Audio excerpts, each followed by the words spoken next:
Shalom Kolos dan juga saudara-saudara yang kekasih dalam Tuhan. Senang menjumpai saudara pada saat ini, dan saya berdoa saudara semuanya ada dalam keadaan baik dan dalam keadaan sehat oleh karena perlindungan Tuhan. Nah saudara dalam Tuhan, saya banyak menjumpai orang-orang dalam percakapan sehari-hari di mana mereka mulai mengeluh karena situasi atau keadaan yang mereka alami. Dan apa yang mereka alami saat ini adalah oleh karena dampak yang dihasilkan oleh COVID-19. Karena banyak di antara mereka yang akhirnya mengalami masalah dalam bidang ekonomi mereka. Karena ada di antara mereka yang terpaksa harus dirumahkan. Mereka tidak lagi memiliki pekerjaan sehingga mereka tidak memiliki penghasilan, sehingga mereka mendapatkan goncangan di dalam ekonomi mereka.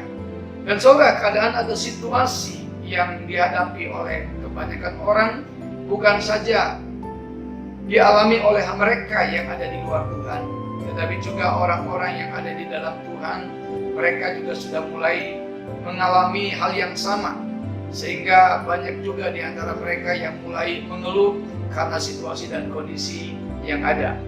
Namun saat ini saya mau beritahu kepada saudara satu kabar sukacita yang disampaikan oleh Tuhan lewat kebenaran firman-Nya di dalam Roma pasal 8 ayat yang ke-37. Dikatakan demikian, tetapi dalam semuanya itu, artinya dalam setiap situasi, dalam setiap keadaan, dalam setiap pergumulan yang sedang saudara atau kita sekalian hadapi, firman Tuhan menyatakan bahwa kita lebih daripada orang yang menang, ya, oleh Dia yang telah mengasihi kita. Jadi situasi dan kondisi yang kita hadapi saat ini memang bukanlah hal yang mudah. Namun demikian bahwa kita tidak boleh menyerah dengan keadaan ini. Kenapa? Karena firman Tuhan menyatakan bahwa kita ini adalah orang-orang yang menang, bahkan lebih daripada pemenang. Saudara, kita diciptakan bukan untuk kalah dalam setiap pergumulan dan masalah kita. Tetapi firman Tuhan menyatakan bahwa dari awal sebenarnya Tuhan menjadikan kita, Tuhan menciptakan kita sebagai orang-orang yang menang. Namun ada berapa banyak di antara kita yang menyadari akan hal itu? Saudara, dari semenjak saudara diciptakan, dari semenjak saudara dijadikan, bahkan firman Tuhan menyatakan bahwa keadaan kita, penciptaan kita terlalu dahsyat, di mana Tuhan merajut kita di dalam kandungan ibu kita. Dan itu kalau Tuhan merajut kita bukan untuk mengalami kekalahan, melainkan kita mengalami kemenangan. Nah, hanya saja saudara, tidak banyak orang menyadari dirinya bahwa dia diciptakan sebagai pemenang. Nah, oleh karena itu saudara Tuhan, saat ini saya mau kasih tahu kepada saudara bahwa saudara adalah orang yang menang. Nah, oleh sebab itu, bagaimana caranya supaya saudara tetap menjadi pemenang? Hal yang pertama yang harus ada di dalam kehidupan saudara adalah milikilah hati sebagai pemenang. Kita baca di dalam 1 Samuel pasal 17 ayat 33 sampai dengan 36, demikian firman Tuhan. Tetapi Saul berkata kepada Daud, tidak mungkin engkau dapat menghadapi orang Filistin itu untuk melawan dia, sebab engkau masih muda, sedang dia sejak dari masa mudanya telah menjadi prajurit. Tetapi Daud berkata kepada Saul, hambamu ini biasa mengembalakan kambing domba ayahnya. Apabila datang singa atau beruang yang menerkam seekor domba dari kawanannya, maka aku mengejarnya, menghajarnya dan melepaskan domba itu dari mulutnya. Kemudian apabila ia berdiri menyerang aku, maka aku menangkap janggutnya, lalu menghajarnya dan membunuhnya. Baik singa maupun beruang telah dihajar oleh hambamu ini, dan orang Filistin yang tidak bersunat itu, ia akan sama seperti salah satu daripada binatang itu, karena ia telah mencemooh barisan daripada Allah yang hidup. Saudara, saya kira semua saudara pasti sudah tahu cerita ini, di mana pasukan Israel pada waktu itu sedang berhadapan untuk bertempur melawan orang-orang Filistin. Namun ada satu orang pahlawan yang gagah perkasa dari Filistin yang bernama Goliat untuk menantang prajurit Israel berperang melawan dia. Dan apabila Israel kalah, maka Israel harus menjadi budak orang-orang Filistin. Dan dinyatakan tidak ada satu prajurit pun yang berani melawan Goliat. Tetapi kemudian ketika Daud mendengar itu, ketika Daud mendengar tantangan dari Goliat ini, maka Daud mengajukan diri kepada Saul untuk melawan atau menghadapi Goliat. Namun informasi apa yang diberikan oleh Saul terhadap Daud? Saul bukannya memberikan satu dorongan, Saul bukannya memberikan satu motivasi, malah sebaliknya Saul memberikan satu informasi di mana mengatakan bahwa engkau masih muda, engkau tidak mungkin menghadapi dia karena dia itu sejak dari masa mudanya sudah menjadi prajurit. Saudara, perhatikan ini dengan baik. Kita lihat apa yang kemudian Daud lakukan. Mendengar informasi itu, Daud tidak menjadi lemah, dia tidak menjadi kecut, dia tidak menjadi putus asa, melainkan dia keberaniannya tumbuh.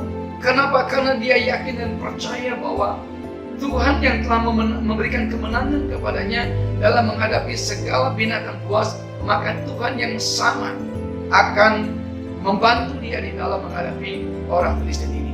Nah saudara, hati seperti Daud ini perlu kita miliki.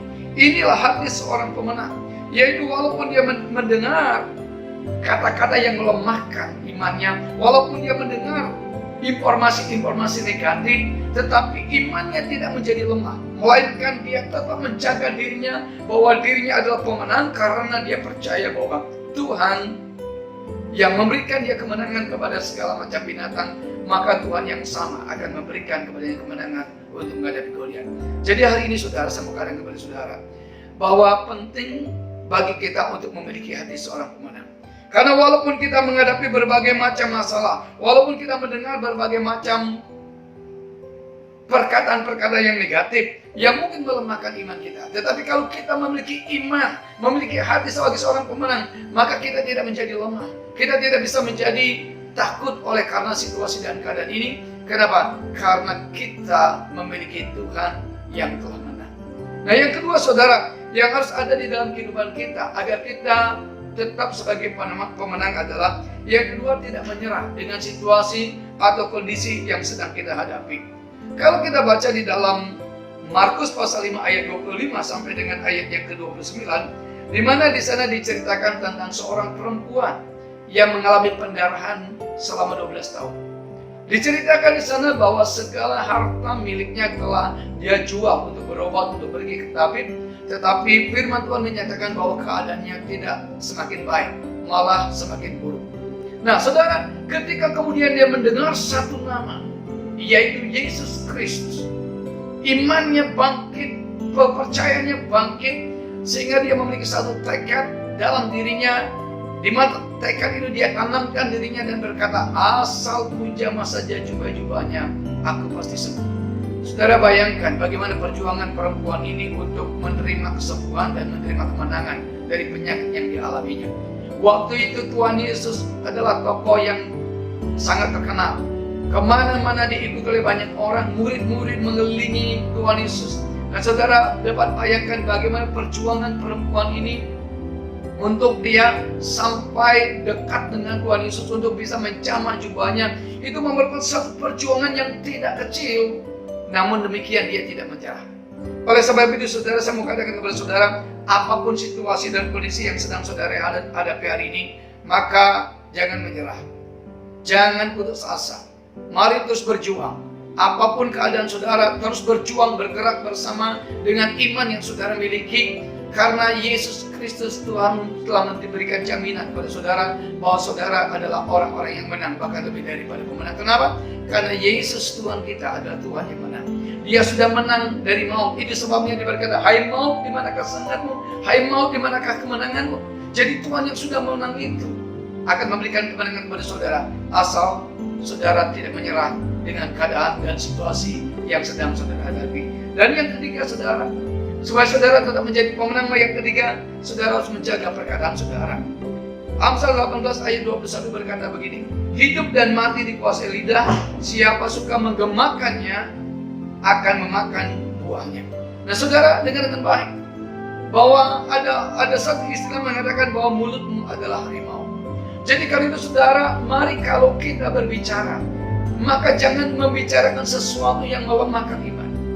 Jangan kesusahan dan kesulitan terus yang dibicarakan, tetapi mari kita berbicara sesuatu yang positif. Dan saudara, dengar dengan baik. Ini yang saya selalu katakan, ini yang selalu saya lakukan dalam kehidupan saya tiap pagi ketika saya berdoa. Saya katakan bahwa saya adalah orang yang diberkati oleh Tuhan. Saya adalah orang yang dipakai oleh Tuhan. Saya adalah orang yang lebih daripada pemenang. Karena apa? Karena Yesus Kristus Tuhan saya adalah Tuhan yang sudah menang.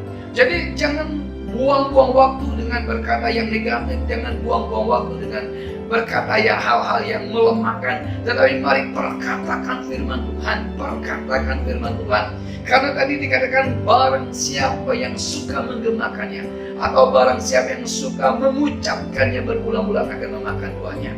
Kalau saudara mengucapkan kata-kata berkat, maka berkat yang akan saudara terima. Kalau saudara mengucapkan kata-kata kemenangan, maka kemenangan yang akan saudara terima.